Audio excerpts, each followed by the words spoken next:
Imagine a world with no fuel, no gasoline. The streets out there would be very different, at least in the number of cars out there. Imagine a world with no heating oil. Winters in cities like London, in cities like Seattle, would be pretty tricky, especially in buildings that use it to warm things up.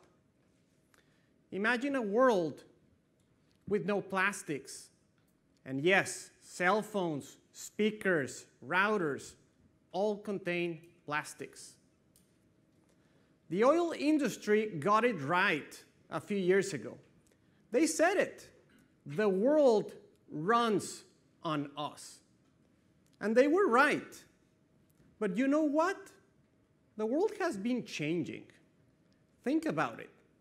What do we do every morning when we're getting ready to go to work or to go to school? What do? I make sure that I have my wallet on me. But before doing that, I make sure that I have my cell phone on me.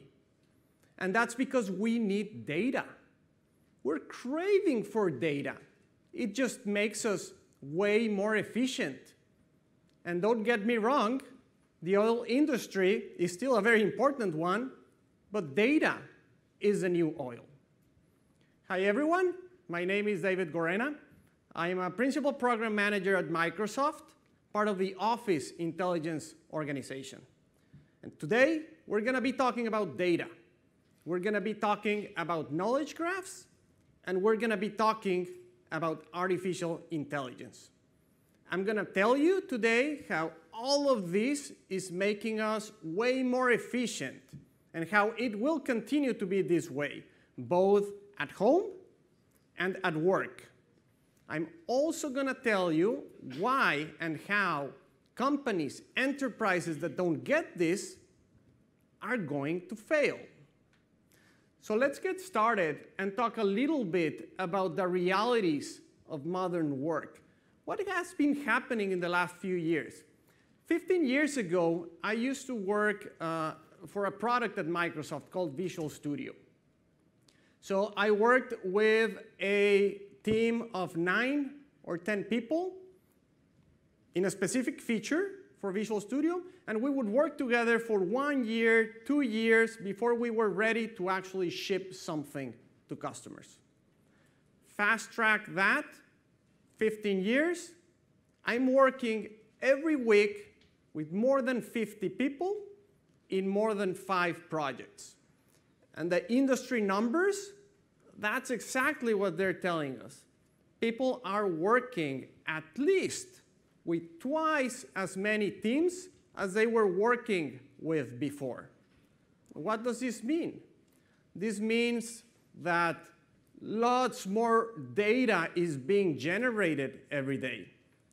Think about the number of emails between these people, the number of documents and PowerPoint presentations being created for all of these projects. It's just amazing. There's so much more data, the messaging between all these people. The problem with this is that there is so much data being generated that industry also tells us that 59% of these industry workers cannot find the information that they're actually looking for. And the way that I like to think about it is consumer search versus enterprise search. So what happened 15 or 20 years ago in the consumer search world? If you were searching for your favorite football team, you would get a bunch of blue links in search engines. And if you were lucky enough, you would get the official website for your team at the top. That has advanced, and we have solved that problem. Today, if you search for your favorite football team, you're going to get a very nice experience. If your team is playing, you'll get live results, exactly what's happening in the moment. But enterprise search, that's a different problem. And we have not solved that problem. I've been in horror stories where I'm at a meeting with execs and I'm presenting a PowerPoint deck, And my manager tells me, put that deck down and bring the other one that we were discussing last week.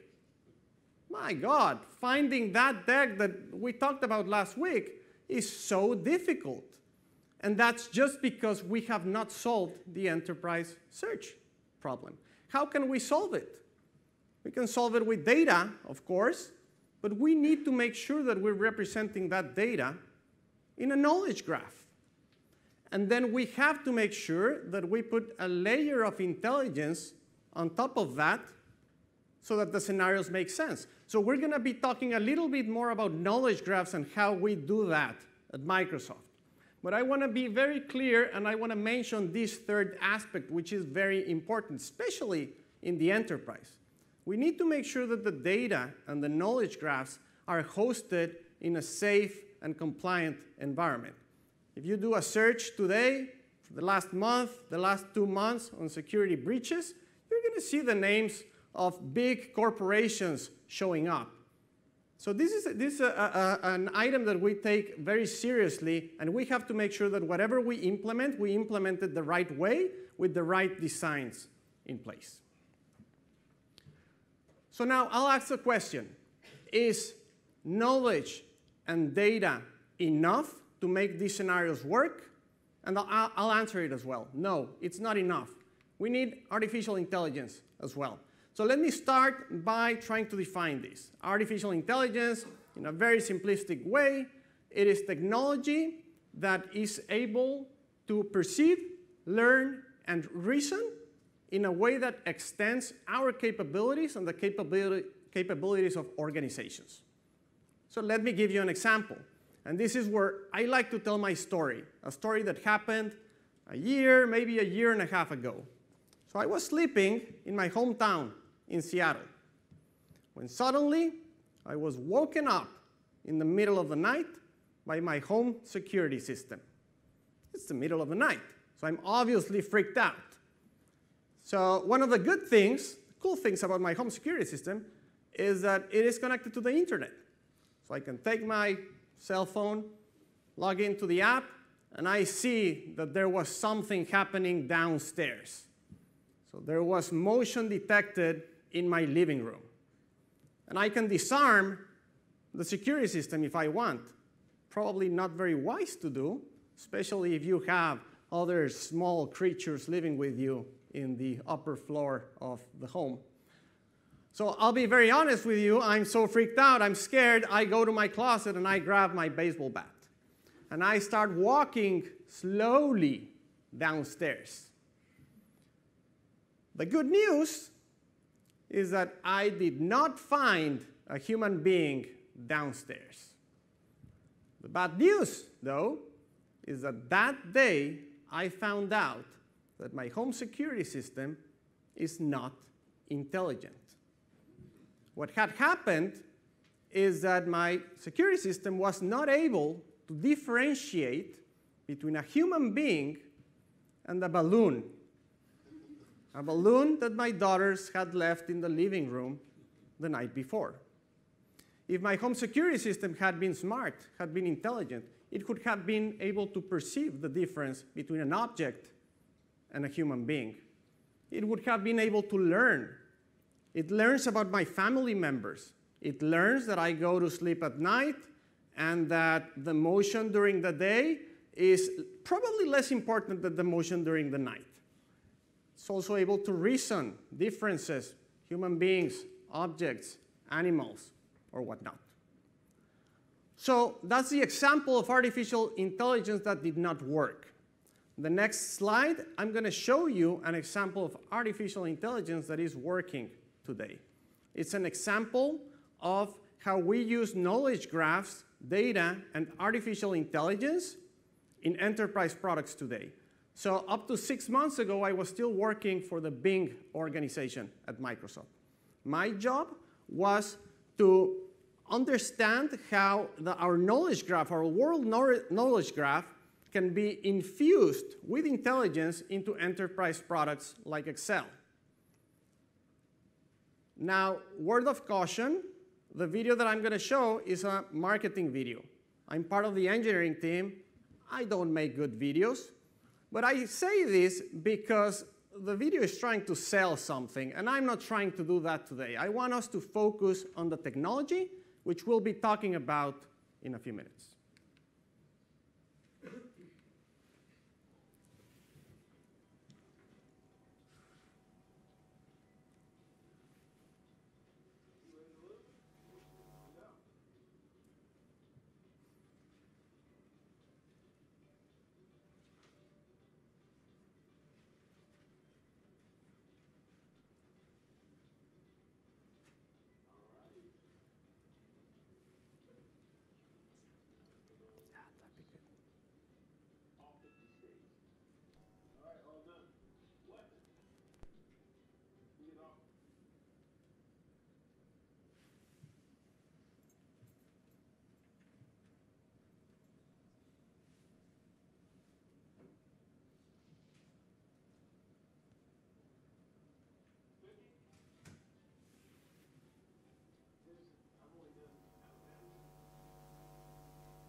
So the idea in this video is that anything that you type into Excel, any of the strings that you type there, can be converted into actual objects. How do we make this happen? We can make this happen because the data is being represented in a knowledge graph. Now, one of the things that is not very obvious in this video is the actual intelligence. So if you had a spreadsheet and you have two lists, one list of countries, and the word China is there, and the other list of municipalities in Mexico, and China is there as well. When you click the convert button, the China in the countries list is actually going to be converted into the object China, the country, with its properties and everything. The other one is going to be converted into a municipality in Mexico that's called China. So again, we're able to do this because in the knowledge graph, we have the nodes, the different nodes representing countries, and we know that they have similarities. We can understand that in the context of Excel. And then we can drill into one of those nodes, into one of those countries, Mexico in this case, and we see other nodes that are actual municipalities in Mexico. That's how we can do this. So let's talk a little bit about numbers for those that like them, like I do. How is artificial intelligence going to help moving forward? 95% of customer interactions will be powered by some sort of bot by year 2025. We're already starting to see this trend. When we go to websites, organizations that provide services, many of the question and answers are responded by actual bots and not human beings. 75% of apps will have some sort of intelligence by the end of this year. Again, this is a trend that we are seeing. If we search for pretty much anything through any app, there is some sort of intelligence or personalization already. 30% of results will be by voice by year 2020, a trend that we're seeing as well. People are now talking to their cell phones, they're talking to their cars, they're talking to speakers, and this trend will just continue. And I like the last one because it helps make many of the points that I'm trying to make today. 20 billion devices connected to the internet by year 2020. I'm a single person in this room, and I have a smartwatch, I have a cell phone, and I have a laptop, all connected to the internet. Imagine data that is being generated every hour, every minute, just on a single individual. And why now? Why are people talking about artificial intelligence now and not 20 or 30 years ago when we were already talking about powerful calculators. So the first one is the point that I just made, big data. There's devices everywhere generating all this data. We didn't used to have this 20 or 30 years ago. And the powerful algorithms. Yes, we had algorithms in the past, but they were not handling the amounts of data that they need to handle today. And we need somewhere to host these powerful algorithms. And that's cloud computing. 20 or 30 years ago, yes, we had computing, but it was expensive. Now, it's not only cheap, but it's scalable, which is very important as well. So you can see that everything pretty much aligns, and the environment is made perfect for artificial intelligence to exist nowadays. And let's talk about knowledge. Let's go back and talk about knowledge. What is knowledge? The simplest example that I can give, go to bing.com, search for pretty much anything. The example that I have here is I searched for London. On the right pane, you'll see what we call an entity pane. This is basically an object represented in our graph, London, with a set of properties that includes things like population, time zone, or whatnot. And knowledge has been powering search engines for the last few years. And again, it is represented through nodes, and nodes basically talking to each other. That's how we're able to say things such as there's similar cities to London, or there's other things that people have been searching for when they search for London. This is because of the way we're representing all of this in the graph. And there's challenges to having a graph like this. So Bing, we call it the World Knowledge Graph at Microsoft. So in order to be the World Knowledge Graph, you're claiming that you know about the world. So it means that you have to make sure that you're ingesting data about everything, about people, animals, flights, pretty much everything. So that's the first challenge that I'm calling out right there. It's the coverage. You have to have pretty much everything in this knowledge graph. And with that comes the challenge of correctness. Because if we're suddenly ingesting data for one particular person into the graph, and we have 6 different websites that tell us that that person is 29 years old, but then we see that there are other 5 websites that tell us that he's 34 years old, who do we believe? We have to make sure that the knowledge graph is able to cope with this and be able to tell us which is the source of truth. And then there's freshness as well. 2 days ago, when I was flying from Seattle to London, my flight was delayed. And I caught on this because of Bing. It worked. It was pretty cool to see it working. The world is changing every day, every minute. Flights are being delayed, are getting canceled.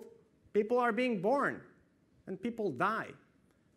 The knowledge graph has to be able to cope with all of this to make sure it's giving us the right information when we ask for it. The screenshots that I have right here just make the point of how challenging this can be. If you go to wikipedia.org and search for Will Smith, you'll see that there are hundreds of Will Smiths.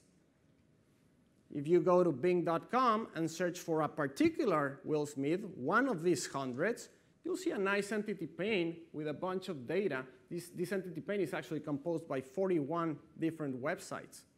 We have to make sure that all those hundreds of Will Smiths that we ingest into the graph are actually conflated into the right people with the correct data. So again, some of the challenges of having this world knowledge graph. Now, knowledge, artificial intelligence, why do they need to go hand in hand? Why are they needed together? Let's go back to the home security system example. And let's imagine for a second that my home security system is intelligent, is smart. I should be able to tell it, hey, home security system, make sure that when you see my cat wandering around in the living room, don't trigger That's good.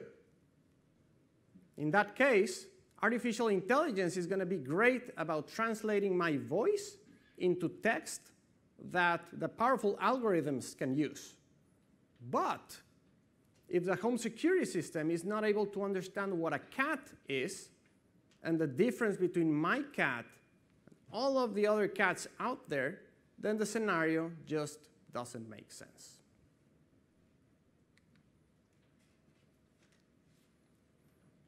The largest graph of human activity at work ever created.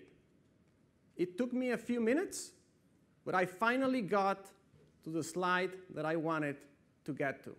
So we've been talking about the World Knowledge Graph, some of its challenges. Now imagine you combine that with enterprise knowledge, and then graphs from LinkedIn, Dynamics, Cortana. We've just created this huge graph with huge amounts of data. The challenges are a bit different, especially on the enterprise side of things. So when we were talking about the World Knowledge Graph, we're ingesting data from different sources because we want to know about the world. In the enterprise knowledge graph, we have the data because people are using Word, PowerPoint, email, messages. In the World Knowledge Graph, we can look at the data and we can look at the queries made by people. In the enterprise world, we cannot do that. Our customers' data is private data. It's data to them. We cannot put human eyes on that data. So that's where we need our algorithms looking at that data, making assumptions, looking at the results, and then iterating over that. But in essence, we have the data. The data is represented the same way in the knowledge graph, and we have that layer of intelligence that we can put on top of that. So to solve the consumer search problem, we did that already, along with other corporations, of course. The enterprise problem has not been solved, but we want to solve it. And this is how we solve it, with the data, with the knowledge graph, and with the intelligence. Enterprise search can be solved, and Microsoft has a vision for it. We call it Microsoft Search. And that's a video that I'm going to go ahead and play next.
So the idea, as you saw it, is pretty simple.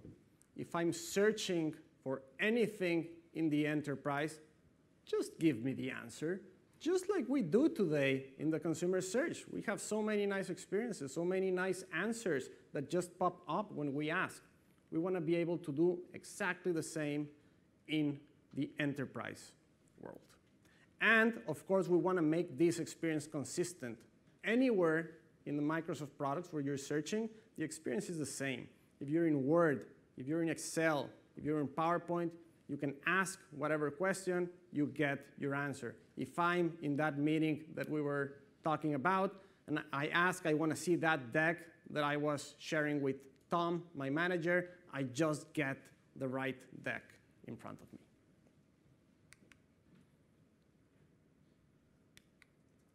So let's recap a little bit what I've been saying here today. So the oil industry definitely got it right a few years ago. The world runs on us. That's what they were saying, and they were right.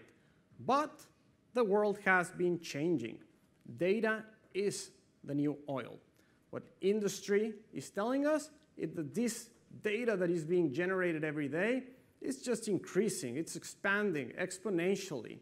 People are working with many other people in many other projects.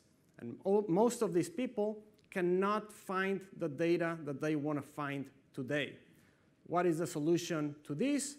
It's having the data represented in a smart way in knowledge graphs, and then putting that layer of intelligence so that the scenarios make sense.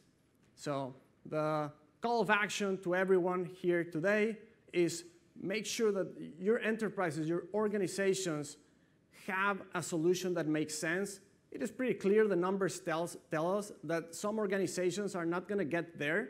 Organizations are going to go way faster, are going to be much more efficient if they give a solution where people can find stuff. This is going to become more and more critical in the years to come. So if it is with a custom solution or if it is with a solution out there that makes sense, just make sure that you're thinking about these problems and that you make sure that you can solve them in your enterprises. Again, I believe that it is with data, with knowledge graphs, and with artificial intelligence.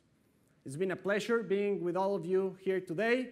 Thank you very much. Again, I'm David Gorena, and enjoy the rest of your day.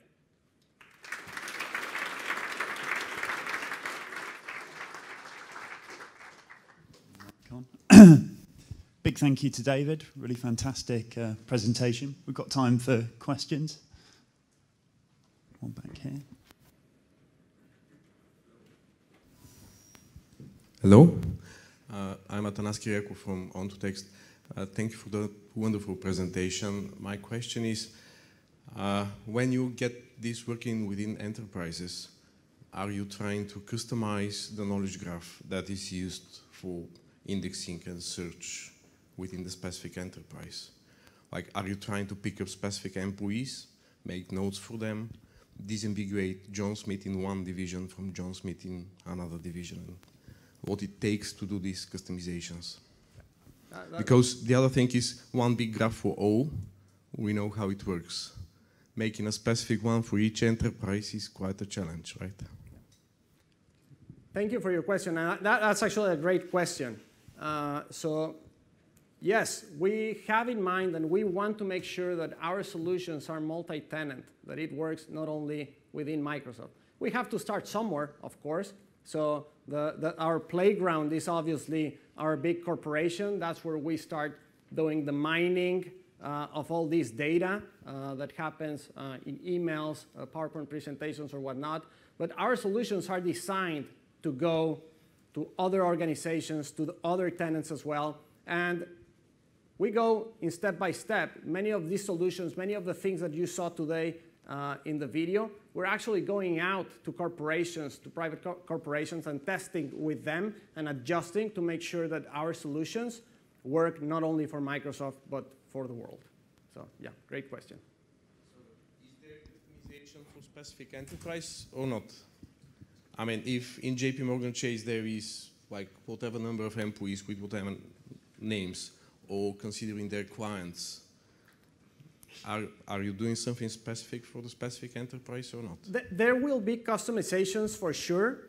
Where we're starting is with the assumption that we have access, that our algorithms have access to large number of emails, large number of documents, large number of PowerPoints. But there will be admin customizations where we will be able to handle some edge cases, I would say. But where we're starting is we're starting with that assumption, and starting especially with big corporations that are similar to the way Microsoft works. But again, we're making sure in our designs that we have those level of customizations available for smaller companies as well. got a question. David, here. Morning.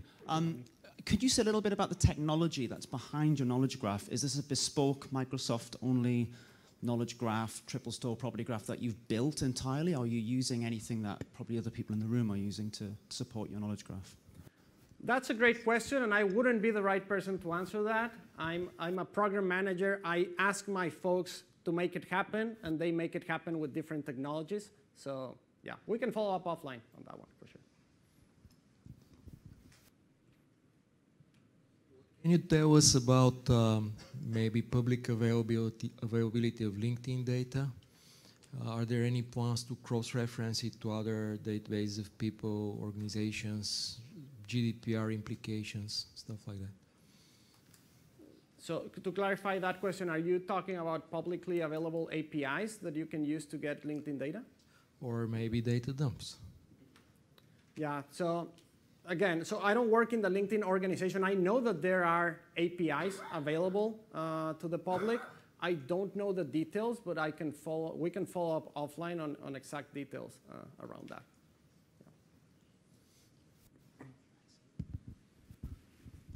Got time for another. Oh, sorry.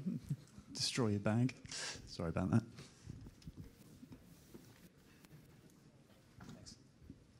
How important is human curation for the creation of your knowledge graphs, especially around the problem of entity resolution? Yeah, so that's a great question. And we do both.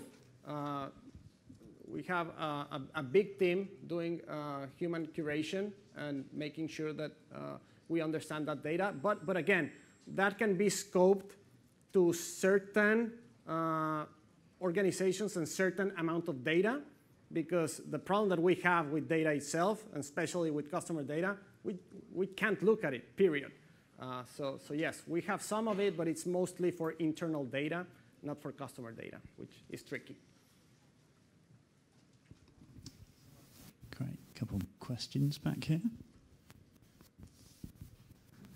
Thanks for your presentation. One of the challenges you mentioned was correctness, and I think that relates a lot to AI. There's no stupid or intelligent AI. It's the quality of the data we input to AI. How do you guarantee the correctness in your data model and in general in your enterprise solution? Yeah, that's a big problem, and that's a problem that keeps engineers busy day and night. The problem with the world knowledge graph is that you have to understand the data from everywhere. And if someone suddenly starts a new website claiming that they have data about something, you have to make sure that you are at least not necessarily ingesting the data, but understanding it. And it is a challenging problem. I mean, finding the source of truth is just difficult. Many people actually claim that it is impossible to find the source of truth. So we have things and technology in the knowledge graph to try to get close to answering that. And we do it through obviously comparing, and then we have a set of sources that historically have given us the right answers. But there's no perfect answer to that. And you'll see it today if you go to Bing.com or if you go to other search engines. Sometimes they will be wrong, sometimes we will be right, and it might be a problem with the website itself, that we have trusted a particular website and they had a bug or whatnot. So it's a difficult problem. It's a difficult problem for sure. Thanks for the presentation.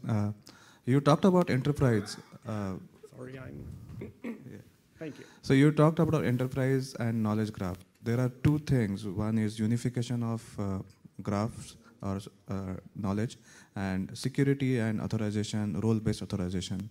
So how do you deal with it? Yeah. So, well, there's a unification. The way that we envision these graphs is they're together, but physically that's not necessarily the case. As I mentioned, the enterprise knowledge graph has a bigger set of rules. There's compliance, there's security that we have to make sure that we're dealing with. So physically, it's not necessarily the same graph. How do we treat the problem of people having access to some of these data? Well, we present to people the data that we have available for them. In the example that you saw in the video, if someone is searching for that Daisy person, we will provide the answer to this person if they have access to this person. Otherwise, we can't present it. So that's how we do it at a high level. Great. And I think that's about time for questions. David's hanging around though, so do catch him in the breaks. Big thanks to David. Fantastic presentation. Thank you very much, everyone.